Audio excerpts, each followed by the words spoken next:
찬양 한 장 올리시고 말씀을 받도록 하십시다. 나의 아버지.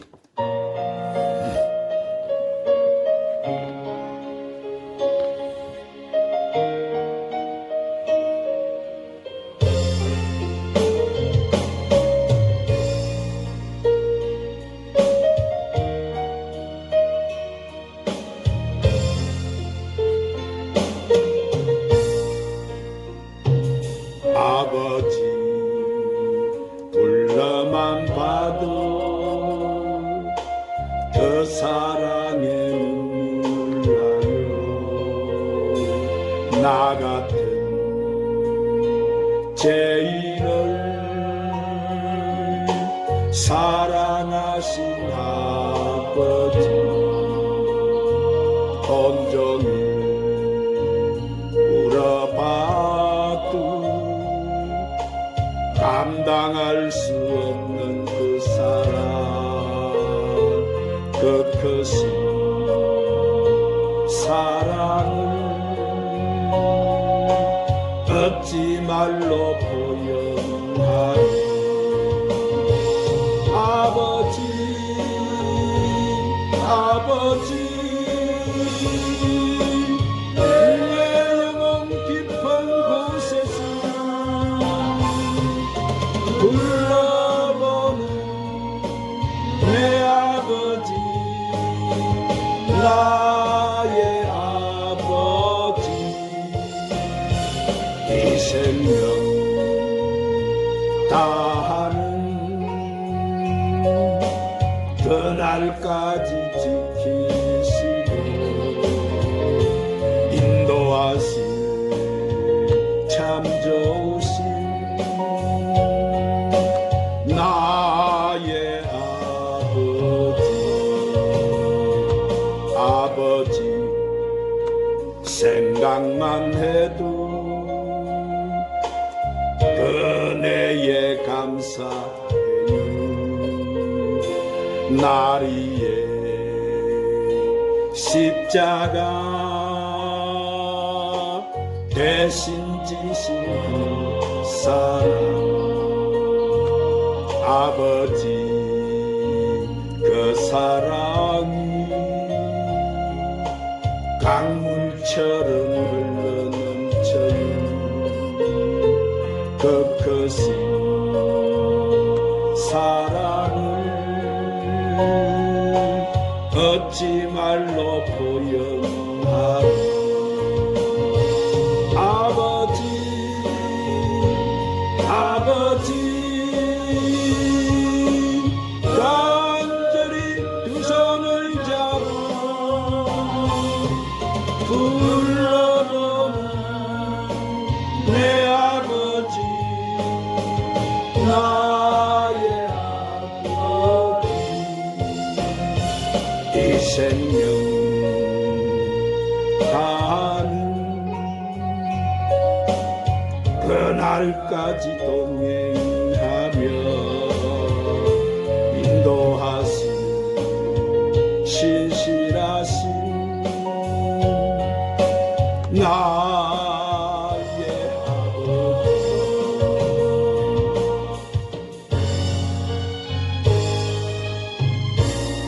따라하십시다. 어머니 같은 보혜사 성령님. 우리 큰 소리로 하나님 아버지 하고 큰 소리 한번 불러봅시다. 하나님 아버지. 좀 위협한데 배 속에 있는 걸 끌어올려가지고 한번 불러보는 아버지인데, 자 한번 크게 불러봅시다. 하나님 아버지. 한번 더 해야 되겠네. 자, 기분이 흡족하시도록 아버지가. 자, 하나님 아버지. 사랑하는 여러분, 이번 주일은 어버이 주일이에요. 우리가 부모님의 은혜를 언제든 잊으려마는 어버이 주일을 맞이해서 다시 한번 부모님의 은혜를 마음속 깊이 생각하는 주일이 되시기를 바랍니다. 사랑하는 여러분, 우리가 그 사람의 됨됨이를 보려면은 은혜를 잊고 그 은혜를 어떻게 갚는지를 보면 알 수가 있어요. 사람이 받는 은혜를 알지 못하며 그것을 깨닫지 못하면 아마 여러분 동물보다 못할 거예요. 그러므로 사람이 이 세상에서 어떤 경우에도 늘 존경하고 받들어야 될 대상은 바로 우리 부모예요. 왜냐하면 자기 존재를 존재케 한 절대적인 은혜를 우리는 부모님부터 입었기 때문이에요. 그래서 우리에게는 세 부모가 있다고 저는 여러분에게 이렇게 가르치는데, 첫째는 우리 영혼의 부모님 하나님이 계시고, 또 둘째 부모는 여러분의 영혼을 하나님께로 인도하는 믿음의 부모님, 이 목사와 사모님이 있고, 셋째는 여러분의 육신을 낳고 길러주신 육신의 아버지, 어머니가 계세요. 자, 이들이 다 여러분의 뭐라고요? 부모인 거예요. 그래서 출애굽기 20장 12절에 보면은 내 부모를 공경하라, 그리하면 내 하나님 여호와가 내게 준 땅에서 내 생명이 길리라. 한번 따라합니다. 내 부모를 공경하라, 그리하면 내 하나님 여호와가 내게 준 땅에서 내 생명이 길리라. 한번 따라합니다. 내 아버지와 어머니를 공경하라. 이것은 약속이 있는 첫 계명이니 이로써 내가 잘 되고 땅에서 장수하리라. 그러므로 사랑하는 우리가 이 땅에서 잘 되고 장수하는 길은 뭐고요? 우리가 우리의 부모님들을 잘 공경하는 것인 줄로 믿으시기를 바랍니다. 그러면 여러분은 부모를 잘 공경해서 이 땅에서 잘 되고 잘 되는 복과 장수하는 복을 다 받아 누리시기를 주님의 이름으로 축원합니다. 여러분, 이 아이들은 부모가 곁에 있으면 얼굴에 생기가 넘쳐요. 그러나 아이들이란 이 부모가 옆에 없으면 금방 생기를 잃어버리고 불안해하고 우울해요. 이렇게 어머니가 곁에 있는 것과 함께 있지 않는 것에는 이렇게 엄청난 차이가 있는데, 이 예수님의 제자들도 마찬가지였어요. 그들은 예수님과 함께 있을 때는 용기 100배 활기차게 복음을 전가하고 기적을 나타내곤 했어요. 그러다가 예수님께서 그들의 곁을 떠나시자 그들은 한순간에 질이 멸멸해져 버리고 말았어요.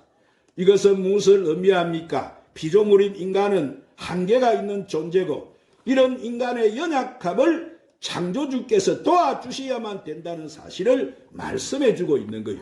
그러므로 저는 오늘 여러분 우리 곁에 오셔서 이렇게 어머니처럼 우리를 이끌어 주시고 우리에게 힘을 주시는 보혜사 성령님에 대해서 알아보겠습니다. 자, 첫 번째로 처음 우리의 보혜사는 예수님이셨어요. 한번 따라합시다. 처음 우리의 보혜사는 예수님이셨습니다. 이 보혜사란 돕기에서 곁에 와 계신 분을 말하는 거예요. 그런데 예수님께서는 당신이 처음 보혜사가 되심을 다음과 같이 밝히셨는데, 그래서 요한복음 14장 16절에 내가 아버지께 구하겠으니 그가 또 다른 보혜사를 너희에게 주사 영원토록 너희와 함께 있게 하리니 라고 말씀합니다. 그러므로 처음 보혜사는 누구세요? 바로 예수님이. 다른 보혜사는 성령님이라는 것을 우리가 알 수 있는 거예요. 즉 예수님께서 처음 보혜사로서 제자들과 함께 계셨을 때 제자들은 의기양양해서 예수님의 그 권능의 힘을 입어서 복음도 전가하고 귀신도 쫓아내고 병도 고쳤어요. 그러자 이들은 예수님의 후광을 입고 제자로서 생기 있게 활동했어요. 이들은 메시아의 제자로서 이렇게 긍지와 함께 자신감에 차 있었어요.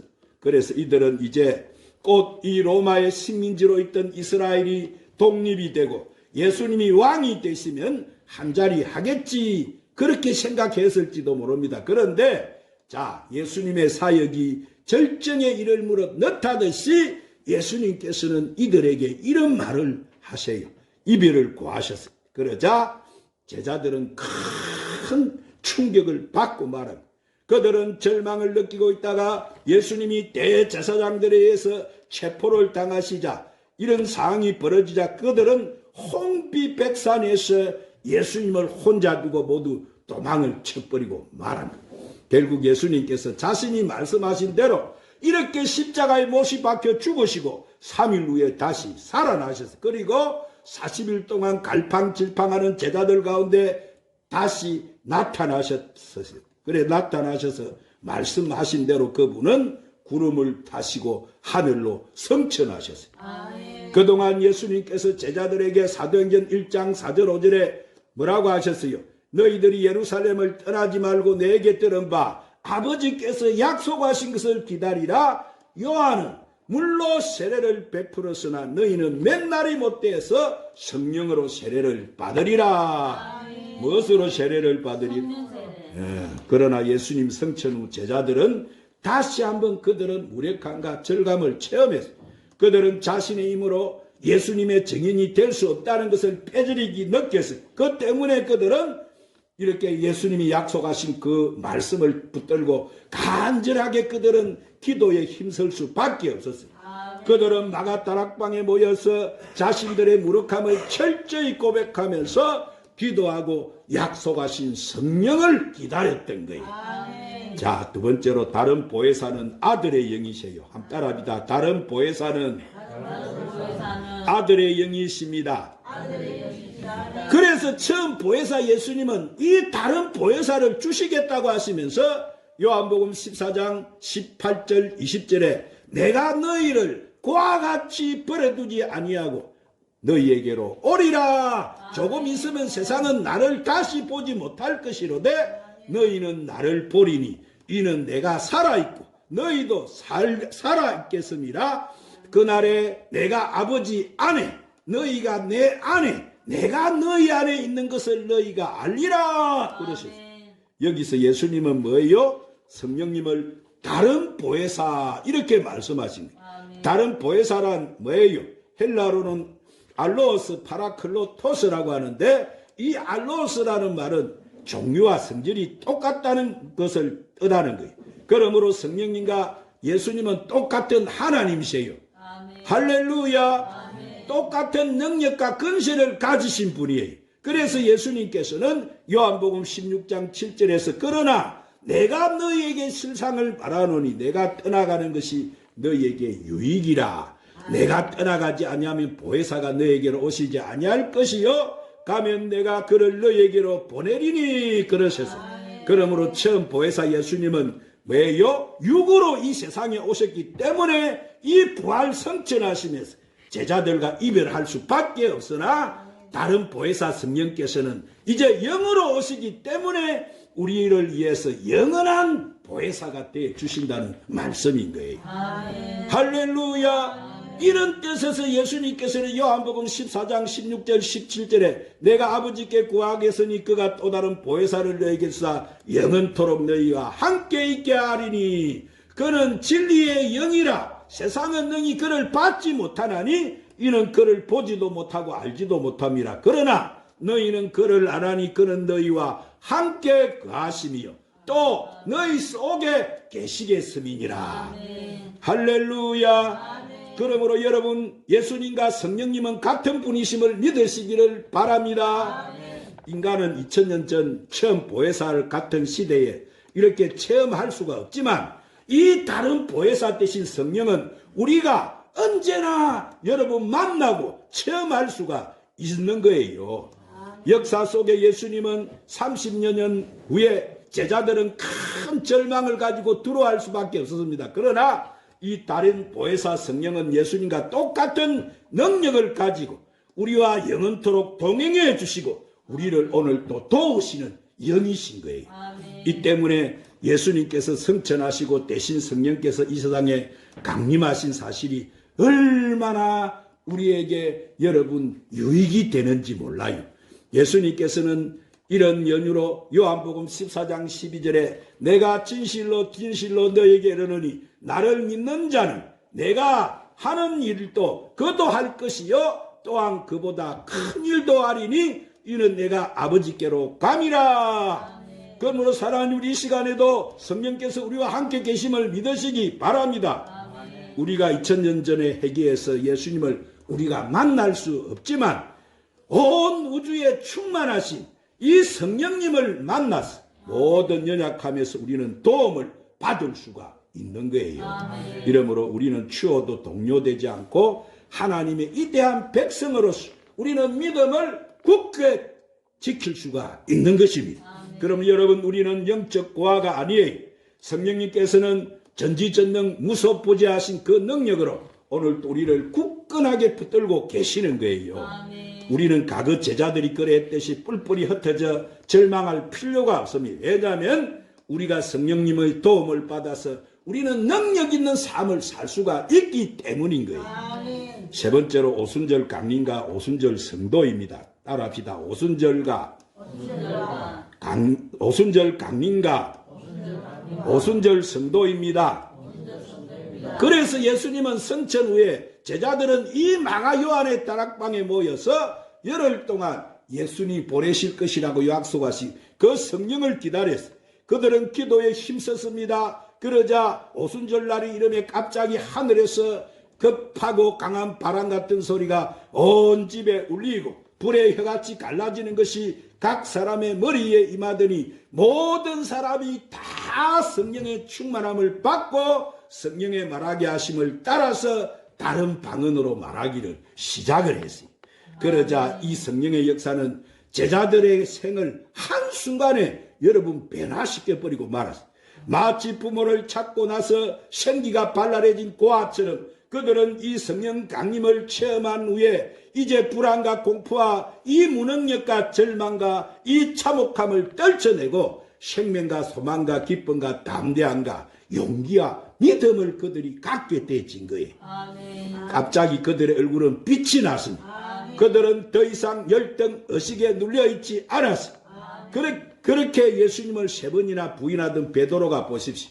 성령 충만을 받고 나서는 예수님의 부활의 복음을 외치자 일시에 3,000명 군중이 그 베드로의 설교를 듣고 회개하고 복음을 받아들이는 놀라운 역사가 일어났습니다. 나머지 제자들도 이런 과거의 나약함에 그것을 딛고 능력 있는 주님의 복음의 증인이 돼버리고 마는 거예요. 그래서 그들은 가는 곳곳마다 예수님의 그리스도의 이 부활과 영생과 구원을 증거했어요. 그들은 더 이상 도피하거나 눈치를 보는 사람이 아니었습니다. 그들은 담대한 예언자가 됐어요. 그들은 죽었다가 부활하신 예수님만이 우리 구주가 되고 심판자가 되시니 이 예수님을 믿고 영원한 생명을 얻어서 하나님 나라에 들어가자 그렇게 외쳤어요. 할렐루야. 그들은 이제 예수 그리스도 이름으로 가는 곳곳마다 귀신을 쫓아내고 병을 고쳤어요. 그들은 본래 무식하고 나약한 존재들이었어요. 그런데 그들이 이렇게 성령 충만함을 받고 나가자 위대한 그들이 사역자들로 변화가 돼버린 거예요. 그들은 예루살렘을 갖다가 복음으로 채워놓았고 유대와 사마리아도 복음화 시켜버렸어요. 그리고 결국 그들을 죽이고 핍박하던 이 로마 제국이 어떻게 돼버렸습니까? 예수 그리스도의 복음 앞에 그 세계를 이끌어가던 로마 제국이 이 복음 앞에 무릎을 꿇는 엄청난 변화의 역사가 일어났던 거예요. 그리고 이를 통해서 세계로 이제 복음이 어디로 나갑니까? 사마리아 땅끝까지 전거가 되어 갔던 거예요. 이렇게 성령이 역사하시면 변화가 일어났던 것입니다. 어떻게 이렇게 그들이 여러분 주의 능력을 힘입자 그들 앞에는 이제는 병든 자가 일어나고 귀신이 쫓겨가고 이제 그들 앞에는 어떤 핍박과 환난이 와도 겁을 내지 않았어요. 그들은 하나님 나라의 열매를 맺으며 능력 있게 사람들을 주께로 인도했습니다. 사랑하는 여러분, 그러므로 우리 기독교에서 이 성령의 역사를 배제해버리면 바로 생명 없는 종교가 돼버리고 또 하나의 종교로 전락해버리고 마는 거예요. 오늘날까지 기독교가 생명력을 간직하고 있는 것은 뭐요? 이 성령의 역사가 중심에서 솟아났기 때문인 거예요. 그래서 바울은 에베소 가서 제일 먼저 한 말이 뭐예요? 그 성도들에게 너희가 믿을 때 성령을 받았느냐? 따라합시다. 너희가 믿을 때 성령을 받았느냐? 그 사람들은 보니까 성령이 있음도 성령이 누구신데요? 하면서 성령을 몰랐어요. 그러니까 신앙생활이 힘도 없고 나약하고 아무런 능력을 펼지 못하는 그런 상태에 있었어요. 그들의 신앙은 죽은 신앙이에요. 그래 바울이 성령을 가르치고 그들에게 안수를 하고 안수를 해주자 그들은 성령이 임해서 어떤 사람들로 변화되었어요.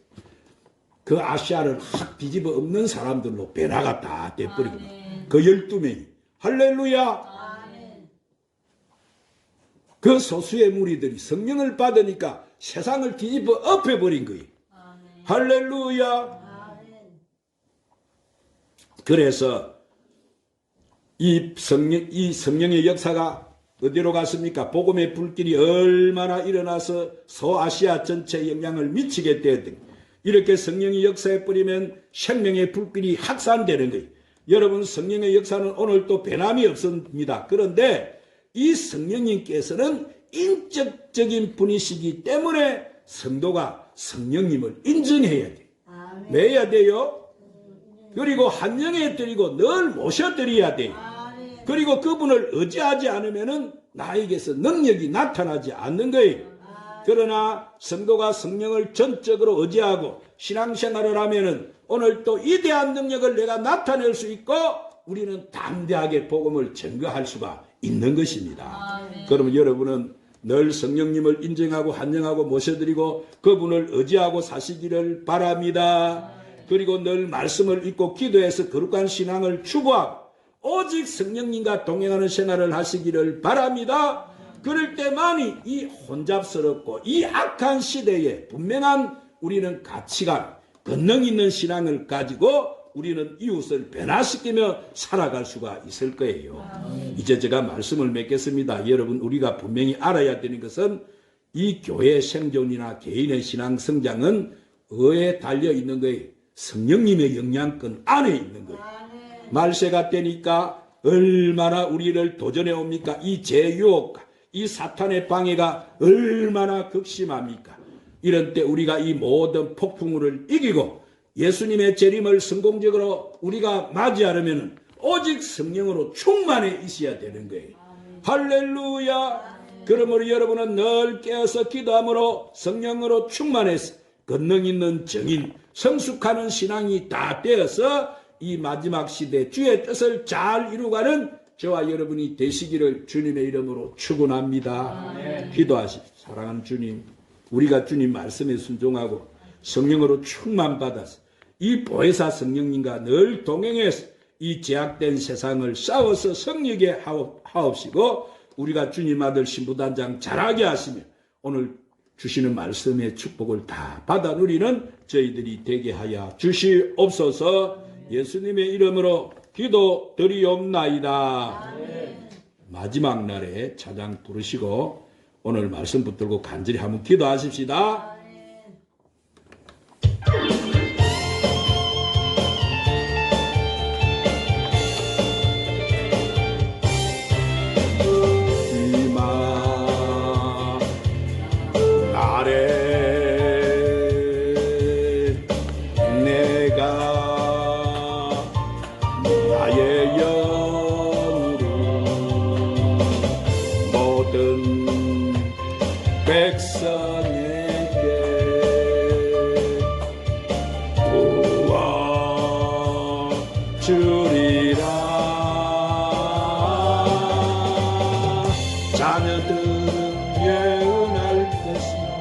청년들은 항상을 보고 아비들은 꿈을 꾸리라. 주의 영이 임하며 자녀들은 예언할 것이요 청년들은 항상을 보고 아비들은 꿈을 꾸리라. 주의 영이 임하며